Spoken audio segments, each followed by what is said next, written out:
प्रश्नकर्ता ने अपना नाम अर्जुन आर्ट्स लिखकर भेजा है।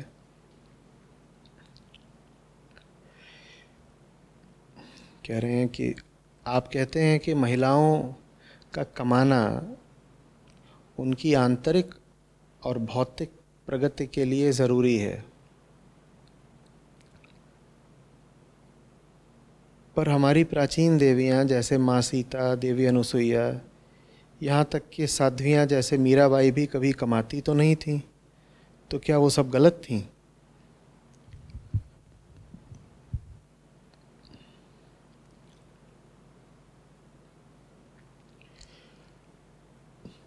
दो बातें समझनी पड़ेंगी।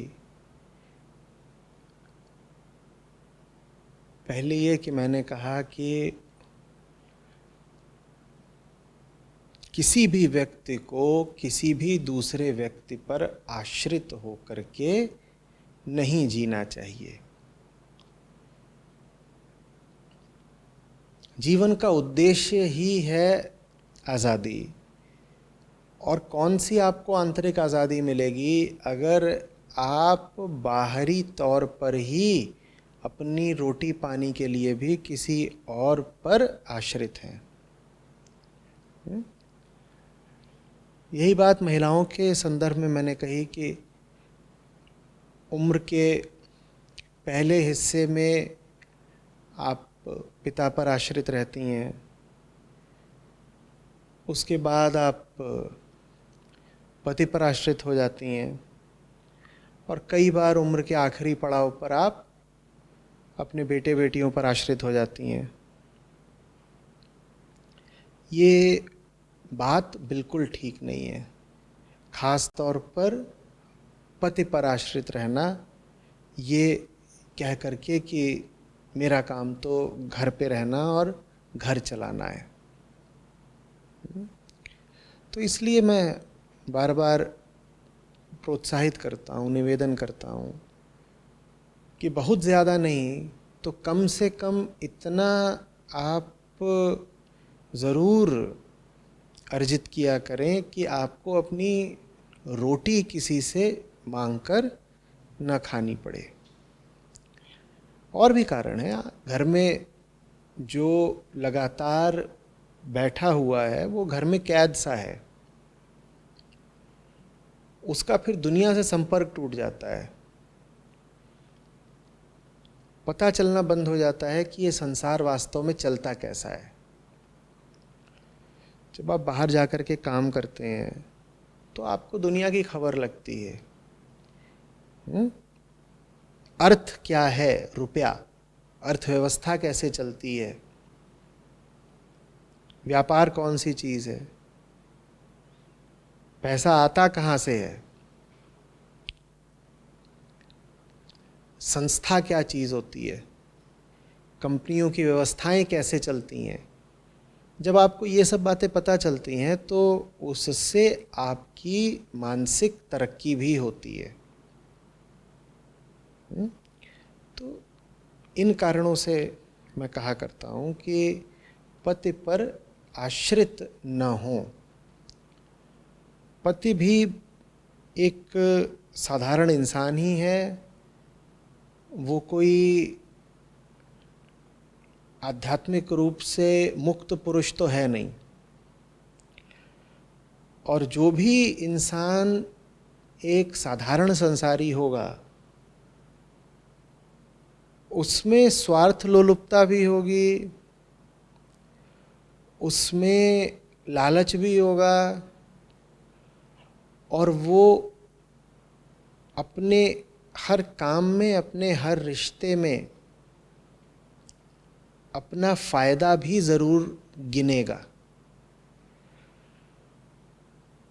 तो अगर आप अपने पति के आश्रित होकर के घर पर बैठी हैं और कह रही हैं कि नहीं, वो मुझे जो ला करके दे रहा है, प्रेम में दे रहा है, तो अच्छे से समझिए कि क्या आपका पति अभी ऐसा है कि किसी से निस्वार्थ प्रेम कर सके? उसके जीवन को देखिए, वहाँ आपको कहाँ कहाँ निस्वार्थता दिखाई देती है। क्या उसकी चेतना का स्तर इतना ऊंचा हो गया है, क्या उसका प्रेम, उसकी करुणा इतने शुद्ध हो गए हैं कि वो किसी से भी बिना लाभ की अपेक्षा करे निस्वार्थ प्रेम कर सकता है? आपका पति कर सकता है क्या? जब वो किसी से अभी कोई निस्वार्थ संबंध नहीं रख सकता, तो स्पष्ट सी बात है कि वो अपनी पत्नी से भी निस्वार्थ संबंध नहीं रख सकता। तो आपको भी अगर वो आश्रय दे रहा है और आपका पालन पोषण कर रहा है और आपको पैसे वगैरह भी दे रहा है, तो वो आपसे कहीं ना कहीं कुछ उम्मीदें रख कर बैठा है, कहीं ना कहीं वो आपसे अपनी कामनाएं पूरी करवा के छोड़ेगा। और ये गुलामी हो गई ना फिर, कि आपको किसी की कामनाएं पूरी करनी पड़ रही हैं। बात समझ में आ रही है? आपने कहा कि माँ सीता भी तो कुछ काम नहीं किया करती थी। अरे तो माँ सीता के पास श्री रामचंद्र थे। अगर किसी महिला को रामचंद्र मिल जाएं तो फिर उससे मैं कुछ कहूंगा ही नहीं, क्योंकि अब उन देवी जी को मेरी सलाह की क्या जरूरत, उनको तो अब रामचंद्र जी उपलब्ध हो गए। पर बात बात में उनका उदाहरण मत ले आया करो जो अवतारी पुरुष हैं, या जो अत्यंत विलक्षण प्रतिभाएं हुई हैं इतिहास में। उनका उदाहरण अपने सामान्य मसलों में बीच में लाना हमें शोभा नहीं देता। उदाहरण उसी का लिया जाना चाहिए जो हमारे जैसा हो। न तो आज की आम स्त्री सीता है, न उसका जो पति है वो राम है। फिर ये उदाहरण देने से क्या लाभ होने वाला है कि सीता मैया भी तो बाहर जाकर नहीं कमाती थीं, तो आचार्य जी आप सब स्त्रियों को कमाने की सलाह क्यों देते हो? इसलिए देता हूं क्योंकि वो स्त्रियां सीता मैया नहीं हैं और न उनके पास रामचंद्र जैसे पति हैं। रामचंद्र आदर्श पति थे बहुत मायनों में। आपको कभी सुनने को नहीं मिलेगा कि श्री राम ने मां सीता का शोषण किया। लेकिन आज के पति तो हजारों तरीकों से अपनी पत्नियों का शोषण करते हैं। पत्नियां भी पलट के शोषण करती हैं पतियों का। तो कहां राम सीता की जोड़ी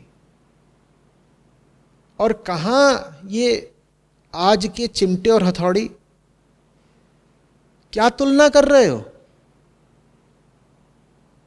पर जहां तुम्हें अपना कोई तर्क जायज ठहराना होता है, वहां तुम तुरंत कभी राधा कृष्ण, कभी राम सीता को उठाकर ले आते हो कि सीता मां भी तो नौकरी नहीं करती थी आचार्य जी, इसीलिए तुम्हें अपनी बीवी को नौकरी करने नहीं देता। तुम रामचंद्र हो, तुम रामचंद्र हो। कितने रावण तोड़े तुमने आज तक?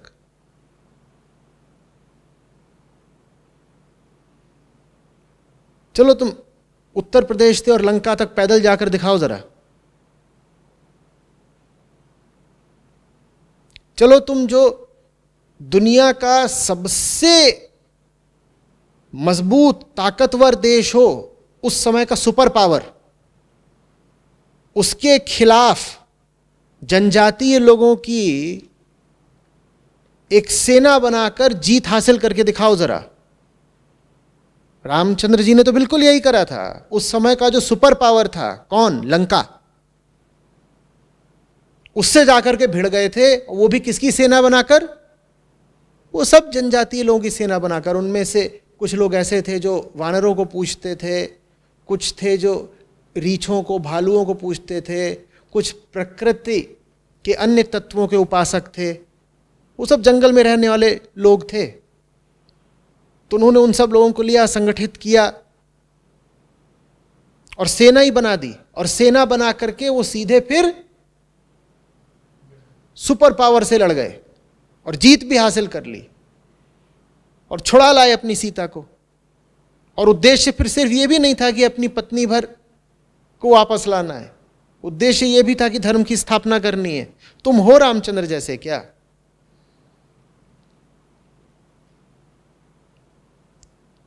जब तुम नहीं हो रामचंद्र जैसे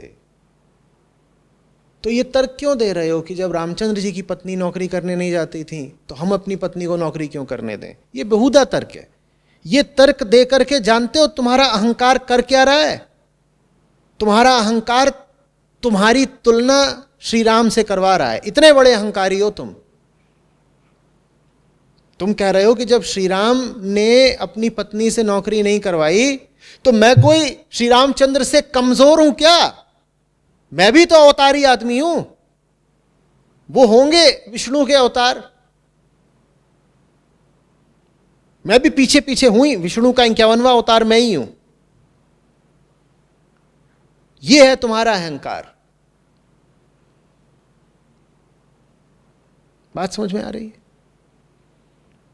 तो या तो किसी स्त्री को पति मिला हो श्री राम जैसा तो फिर मैं बिल्कुल नहीं कहूंगा कि चलो नौकरी करो, पर ईमानदारी से रहिएगा। भावना के आवेग में मत कह दीजिएगा कि हां मेरे पति तो रामचंद्र ही हैं। बिल्कुल,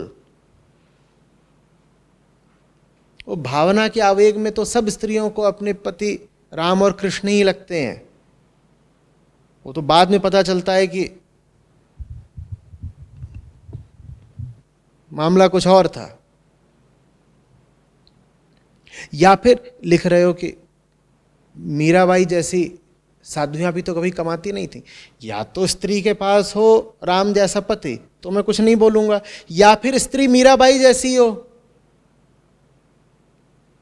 तो उससे भी नहीं कहूंगा कि कमाओ, क्योंकि मीरा अब वो हो गई जिन्हें अब गुलाम बनाया नहीं जा सकता, जो अब किसी की आश्रित रही नहीं, क्योंकि अब वो आंतरिक तौर पर कृष्ण के आश्रित हो गई। तो अब उन्हें कमाने वाली कोई जरूरत नहीं। भाई कमाना अपने आप में कोई अनिवार्यता थोड़ी ही है। अगर मैं कहता हूं कमाओ तो इसलिए कहता हूं ना कमाओ ताकि तुम्हें किसी पर आश्रित होकर के ना रहना पड़े। अगर तुम मीराबाई जैसे हो गई कि बिना कमाए ही आश्रित नहीं है, क्योंकि अब हमने तो पकड़ लिया है कृष्ण को, तो मैं नहीं कहूंगा कि कमाओ वगैरह, फिर तो कमाने में कुछ नहीं है, बिल्कुल नहीं है। सामान्य व्यक्ति से मैं कहूंगा कमाओ, पर कोई हो जाए बिल्कुल संन्यास्त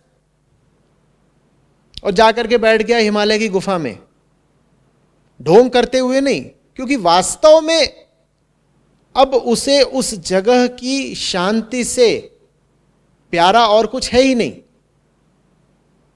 वो कह रहा है कि मुझे यहां की शांति से ज्यादा प्यारा कुछ है ही नहीं, मुझे रुपया पैसा चाहिए ही नहीं, थोड़ी बहुत मेरी जरूरतें हैं वो मैं किसी तरह से पूरी कर लेता हूं। तो उसको मैं थोड़ी कहूंगा कि नहीं नहीं चलो चलो नौकरी करो कमाओ। उसको क्यों नहीं कहूंगा? क्योंकि वो आश्रित है ही नहीं। कमाने की सलाह मैं उनको देता हूं जिनके सर पे तलवार लटक रही होती है। क्या तलवार? कि अगर नहीं कमाया तो किसी की गुलाम बन जाओगी। जिनके सर पे तलवार लटक रही है कि अगर कमाओगी नहीं तो किसी की गुलामी करोगी, उनको मैं कहता हूं कि कमाने निकलो। जो चेतना के उस स्तर पर पहुंच गए हैं कि अब वो चाहे कमाएं चाहे ना कमाएं वो किसी के गुलाम नहीं होने वाले, उनसे मैं बिल्कुल नहीं कहूंगा कि कमाओ। पर वैसे लोग लाखों करोड़ों में कोई एक होंगे, उनका सहारा या उनका उदाहरण लेकर के अपने आप को धोखा मत दो। ठीक वैसे जैसे राम सीता का उदाहरण लेकर के अपने आप को धोखा मत दो। न तो साधारण स्त्री सीता जैसी होती है, न उसका पति राम जैसा होता है।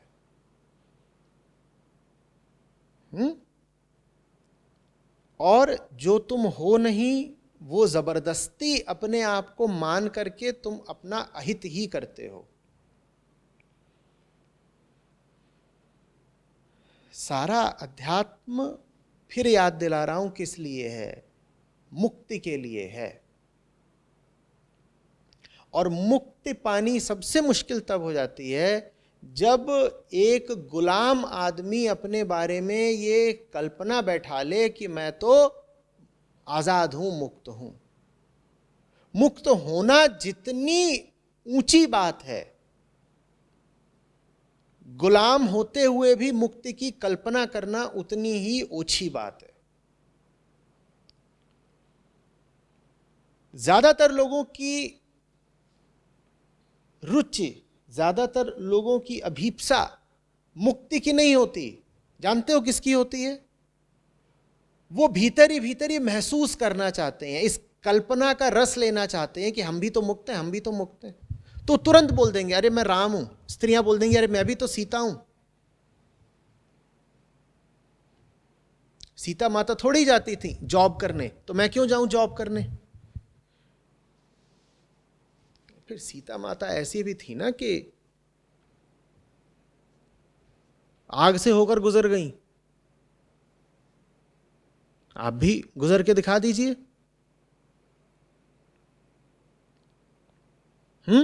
फिर सीता माता ऐसी भी तो थी ना कि उनको किसने चुना था? उनको श्री राम ने चुना था। आपको चुनने श्री राम आए?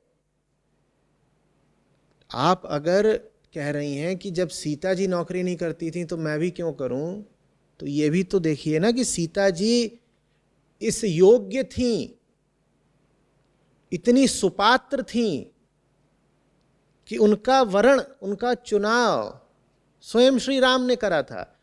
आपका वरण किसने करा है? अपने पतिदेव की शक्ल तो देखिए जरा।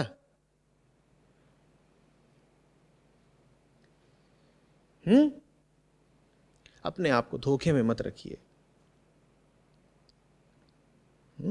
फिर याद दिला रहा हूं, मुक्ति निसंदेह उच्चतम आदर्श है, हमें उसकी ओर बढ़ना है। पर जब तक हम मुक्त हुए नहीं, हमें अपने आप को ये झूठी दिलासा नहीं दे देनी है कि हम बिना मुक्त हुए ही मुक्त जैसा आचरण कर सकते हैं। मुक्त जैसा आचरण मुक्त व्यक्ति को ही शोभा देता है।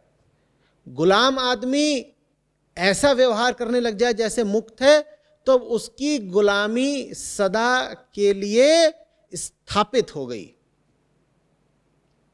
अब उसकी गुलामी कभी नहीं खत्म होने वाली, क्योंकि उसने गुलाम बने बने अपने आप को यह झूठा भरोसा दिला लिया है कि मैं तो ठीक हूं, मैं तो आजाद हूं, मुझे कुछ करने की जरूरत नहीं। नहीं, आप ठीक नहीं हैं और आपको बहुत कुछ करने की जरूरत है। आपको बहुत कोशिश करनी पड़ेगी, आपको आग से गुजरना होगा, आपको अपनी बेड़ियां गलानी हैं। तो दिवा स्वप्न में मत रहिए, ताश का महल मत खड़ा करिए।